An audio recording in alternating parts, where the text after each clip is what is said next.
வாழ்வோம் வழி. நல்லா சிந்திக்கணும். உங்கள்ட்ட ஞானம் இருந்ததுன்னு சொன்னா you will give the answer. You will face the worries. பயப்பட மாட்டீங்க. ஞானத்துல பயம் கிடையாது. பயம் பாவிகளின் சொத்து. அப்ப எப்ப பயம் வருகிறது? சரியான விடை தெரியாத பொழுது, அடுத்தவர்களை அனுசரித்து செல்லாத போது, ஏடாகுடமா பண்ணி வச்சிருந்தா பயம் இல்லையா? அப்ப இந்த விஷயங்களை ஞானம் பண்ண விடாது, ஏடாகுடம் பண்ண விடாது. என்ன பண்ணும்? முறையாக செய்யணும். இன்னைக்கு காலையில ஸ்கூல் போகணும். நேற்று ஹோம்ஒர்க் கொடுத்தாங்க. 5 ஹோம்ஒர்க் இருக்குது மேத்தமெட்டிக்ஸ்ல. சயின்ஸ்ல கொஞ்சம் எழுதி தர சொல்லியிருக்காங்க. தமிழ்ல 2 மனப்பாட பகுதி படிச்சுட்டு போகணும். இங்கிலீஷ்லயும் ஒரு மெமரி போயம் இருக்குது. இப்படி எல்லா சப்ஜெக்ட்லயும் கொஞ்சம் கொஞ்சம் இருக்குதுன்னு வச்சுக்கோங்களேன். வந்த உடனே தோட்டத்துல போய் கொஞ்ச நேரம் விளையாடுனா, அப்புறம் அம்மா சாப்பாடு கொடுத்தாங்க. தின்னுட்டு படிச்சு தூங்கியாச்சு. காலையில 7 மணிக்கு தான் மொழிப்பு வந்தது. 8:30 மணிக்கு ஸ்கூல் போகணும். எந்திரிச்ச உடனே என்ன வரும்னா பயம். நேற்று ஈவினிங் தெரியும் ஹோம்ஒர்க் பண்ணணும்லாம் தெரியும், ஆனா சட்டை பண்ணிட்டோம். வாங்க நான் அப்ப பாத்துக்கலாம். அப்ப விளையாடுறதுலயும் ஆடுறதுலயும் தான் மைண்ட் ஓடிட்டு இருக்கும். நைட்டு நல்லா தின்ன உடனே தூக்கம் வந்துட்டு படுத்துட்டோம். காலையில முடிச்ச உடனே ஞாபகம் வந்துட்டு இன்னைக்கு ஸ்கூல் போன உடனே ஹோம்ஒர்க் நோட்டை கொண்டு போய் டேபிள் மேல வைக்கணும். மேத்ஸ் வாத்தியார் வந்த உடனே ஒவ்வொன்றா பார்த்து டிக் போட்டுட்டு அப்புறம் தான் உட்கார வைப்பாங்க. நோட் இல்லாதவங்க எல்லாம் எந்திரிச்சு கையை நீட்டிக்கிட்டே நிற்கணும். பட்டுன்னு வந்து போடுவார். இது மேத்ஸ் வாத்தியார். தமிழ் வாத்தியார் இல்ல, எங்க ஸ்கூல்ல நடந்தது சொல். தமிழ் வாத்தியார் வந்து என்ன பண்ணுவாருன்னா அடிக்கலாம் மாட்டார். நீங்க மனநம் பண்ணிட்டு வர சொல்லி இருந்து பண்ணலன்னு சொன்னா என்ன பண்ணோம்? நின்று கீழே பெருவரல்ல பிடிச்சிட்டு பொழிஞ்சே நிக்கணும். அவர் ஒரு கிளாஸ் முடியாது வர பெருவரல் குடிச்சிட்டு. இங்கிலீஷ் வாத்தியார்கிட்ட அவரு மெமரி சொல்லல, நான் செவரு வரமா வரிசையே நிக்க விட்டுருவார். அத்தனை பேர் எத்தனை பேர் இருக்காங்களோ அத்தனை நேரம் உள்ள செவருக்குல அப்படின்னு. சயின்ஸ் வாத்தியார் அது கொடுமையான விஷயம். அது நான் 8வது படிக்கும்போது பாலம்மாள் டீச்சர்னு ஒரு அம்மா இருந்தா. நல்ல பாடம் எடுப்பாங்க. சயின்ஸ்க்கு ரொம்ப அருமையா இருப்பாங்க. ரொம்ப பணமா இருப்பாங்க. ஆனா நீங்க முறையா இல்லைன்னா பணம் கெட்டுக்கு. என்ன பண்ணுவாங்க? சயின்ஸ் அது எப்பவுமே அறிவியல் ரீதியா தான் அவங்க வேலை பார்ப்பாங்க. யாரு சயின்ஸ் ஹோம்ஒர்க் பண்ணிட்டு வரல, சயின்ஸ் படிக்கலாம்பாங்க.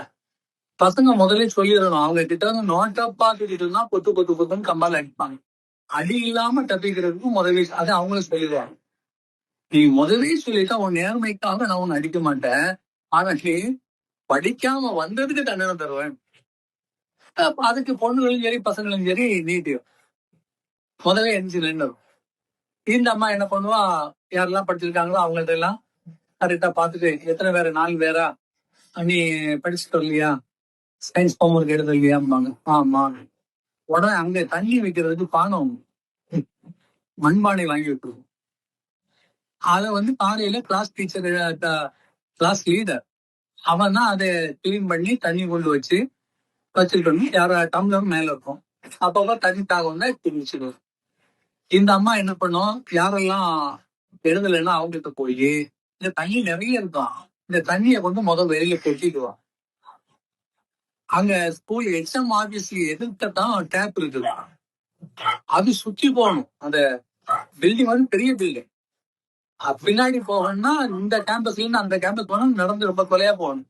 நடந்து போய் பின்னாடி போய் ரூம் பக்கத்துல அந்த பைப் குழாய் இருக்குது இல்லையா, அதுல போய் தண்ணி எடுக்கணும். இந்த மண்பானையை கொண்டு போய் கழுகிட்டு தண்ணி எடுத்து வர சொல்லுவான். தண்ணி தானேன்னு சொல்லிட்டு இவன் என்ன பண்ணுவான், எடுத்துட்டு குடத்தை எடுத்துட்டு அங்க நேரம் ஓடி போவான். ஏன் அங்க போனோன்னு அங்க போய் பானை எடுத்துக்கும் போது எக்ஸாம் உட்கார்ந்து இருந்தா டேபிள் இருந்து பார்த்தா நேரம் புரியும். தண்ணி பானையில உள்ளக்கூடிய சத்தம் கேட்கும். அவரு எந்திரிச்சு வந்துடுவார். நீலகண்ட பிள்ளைன்னு இருந்தார். அவன் நல்ல கலரா இருப்பாரு. பேண்ட வந்து அப்படி தொப்புளுக்கு மேல தூக்கி போட்டுப்பாரு. எப்பவும் கையில கொம்பு இருக்கும், லத்தி சாக்கு மாதிரி. வெளியில வந்து என்னடா தண்ணி எடுத்துட்டு இருக்க, இப்ப நீ கிளாஸ் லீடரான்? இல்ல சார், நான் கிளாஸ் லீடர் இல்ல. இப்ப எடுத்து வந்த சயின்ஸ் டீச்சர் எடுத்து சொன்னாங்க. ஓ, சயின்ஸ் டீச்சர் எடுக்க சொன்னாங்களா, அதை வச்சுட்டீங்க வான்னு சொல்லி அவர் அடி எப்படின்னு சொன்னா கையை நீட்டிலாம் அடிக்க சொல்ல மாட்டாரு. திரும்ப சொல்லி பட்டக்ஸ்ல 2-3 அடி போடுவோம். அவருடைய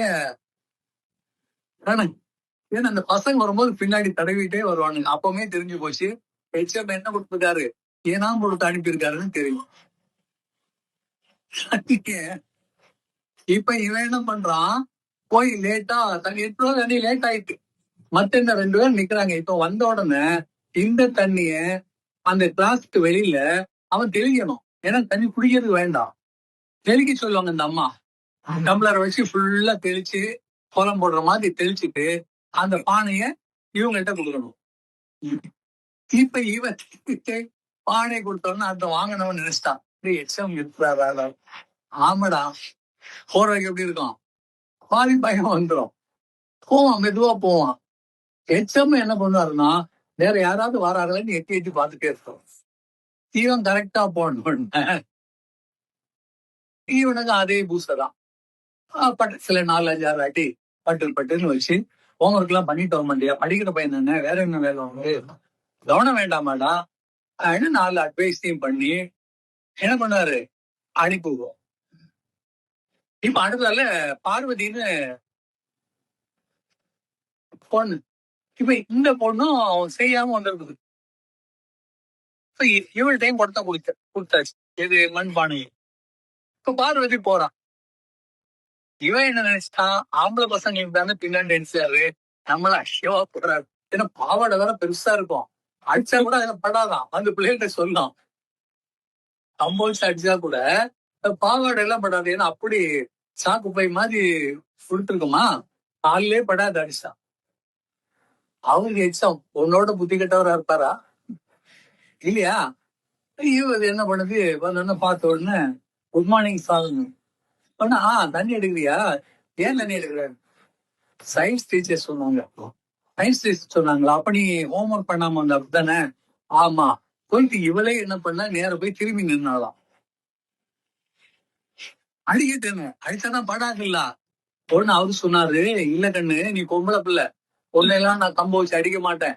நீ என்ன பண்ற, அந்த சைட்ல இருக்குது இல்லையா தொடப்பம், அந்த தொடப்பத்தை எடுத்து அந்த கேம்பஸ்னுடைய அந்த கூடாரம் எக்ஸாம் இருக்கக்கூடிய ரூம் பக்கத்துல அங்கதான் எப்பவுமே மீட்டிங் நடக்கும். கீழே எல்லாரும் உட்கார்ந்துருப்போம், சுத்தி மரம் நீக்கம் குப்பை எல்லாம் கிடக்கும்.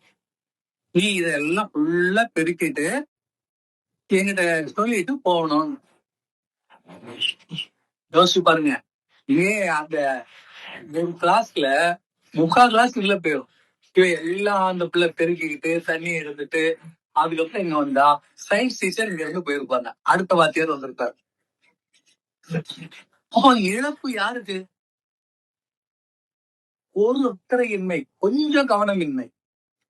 மத்த பசங்க எல்லாம் செய்துட்டு தானே வந்திருக்காங்க, செய்யறதுக்கு டைம் இருக்குதே இல்லையா.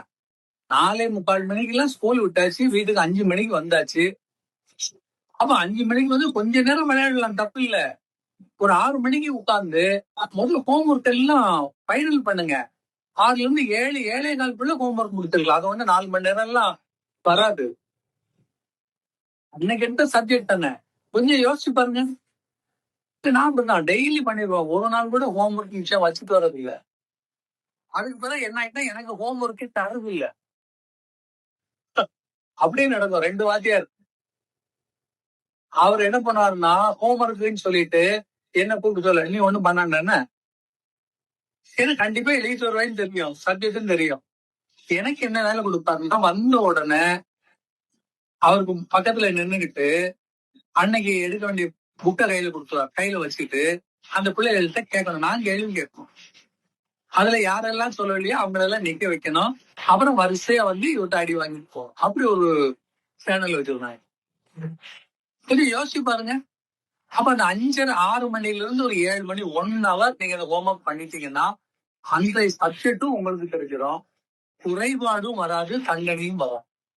இதே மாதிரிதான் வாழ்க்கையில நமக்கு தண்டனை எப்பொழுது விழுகிறது, நம்மள மத்தவங்க எப்ப நம்மள குறை சொல்றான், நம்ம காரியத்தை சரியாக கவனிக்காத பொழுது.